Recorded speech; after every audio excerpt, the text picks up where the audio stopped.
আপনারা শুনছেন আমার ইউটিউব চ্যানেল ভূত তত্ত্ব, যেখানে রাতপাল নেই, আতঙ্ক বাড়ে।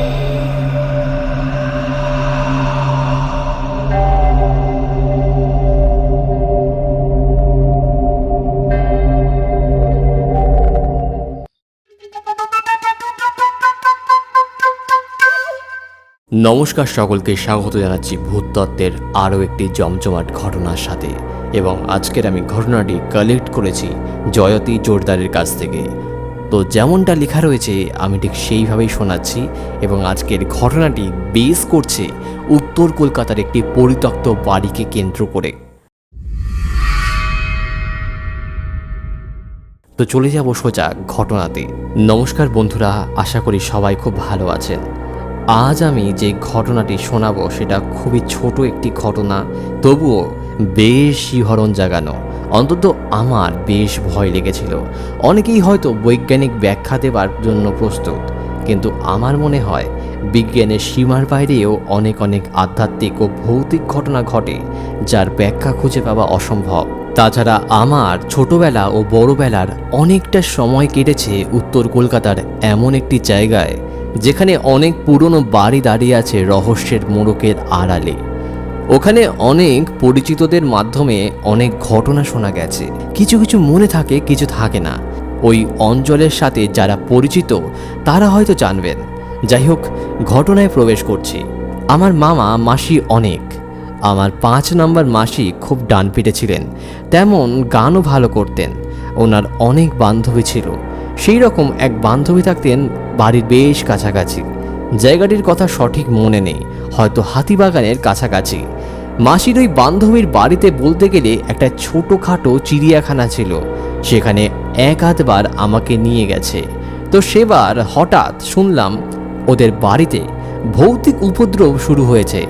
প্রথমটা মাসি শুনে অতটা গা করেননি, কিন্তু সেদিন গানের ক্লাস থেকে ফিরে মাসি বলল, যত নীলাদের বাড়ি থেকে ঘুরে আসি, ওদের বাড়িতে ভয়ঙ্কর উপদ্রব হচ্ছে নাকি ভৌতিক কিছু। ওরা নাকি টিকতে পারছে না, জিনিসপত্র সব নাকি লণ্ডভণ্ড করে দিচ্ছে, ভেঙে চুরে সব একাকার হচ্ছে। ওদের নামা খাওয়া বন্ধ আতঙ্কে চোটে। ওরা একজন তান্ত্রিকের খোঁজ করছে। আমিও একটা কথা শুনে ভূত দেখবার নামে নাচতে নাচতে চললাম মাসির বান্ধবীর বাড়ি। ওদিকের পুরনো বাড়িগুলো কেমন যেন অন্ধকার অন্ধকার মতো, বিশেষ করে সিঁড়িগুলো। আমার মামার বাড়ির ওখানেও দেখি গা ছমছম করে।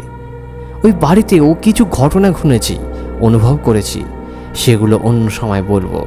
যাই হোক, আমরা বাড়িতে গেলাম। বাড়িতে যে ঝড় বয়ে যাচ্ছে তা দেখে বোঝা গেল সবাই ভীষণভাবে ভয়ে ততষ্ট হয়ে রয়েছে। এর আগে যখন গেছি ওই বাড়িতে কত না প্রাণবন্ত ছিল, কিন্তু আজ কেমন যেন সবাই থমথমে মুখে ঘুরছে। আমরা যেতে আমাদের দোতলায় পাঠিয়ে দিল। ওখানে নীলামাসি আর ওর বোন ছিল। নানা কথার পর বলল, হঠাৎ করে কিছুদিন যাবৎ ওদের বাড়িতে এরকম উপদ্রব শুরু হয়েছে। কেউ কিছু বুঝতে পারছে না, বিশেষ করে নিচের তলায়। কি হয়েছে জানতে চাইলে ওরা নিচে নিয়ে গেল। দেখি বড় কাঠের আলমারি ঘরের মাঝখানে, টেবিল চেয়ার কেউ যেন আক্রোশে উল্টো পাল্টা করে রেখেছে। ঘর একদম লণ্ডভণ্ড। অত বড় আলমারির অবস্থা দেখে আমরা স্তম্ভিত। ওরা জানালো যে কোনো নির্দিষ্ট সময় নেই এইসব কর্মকাণ্ডে, শুধুমাত্র রাত্রে নয়, দিনের বেলাতেও, বিশেষ করে দুপুরের দিকেও হয়। খাঁচার পাখিগুলো ভয় পেয়ে ছটফট করে।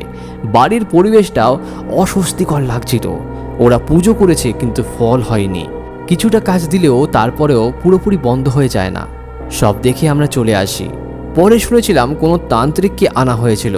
উনি অনেক কষ্টে এই বিপদ থেকে ওনাদের রক্ষা করে। এই ঘটনার কার্যকারণ আমার জানা নেই।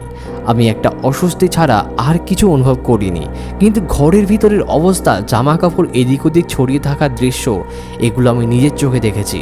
আর বাড়ির বাসিন্দাদের ভয়ার্ত মুখগুলো এখনও আমার চোখের সামনে ভাসে।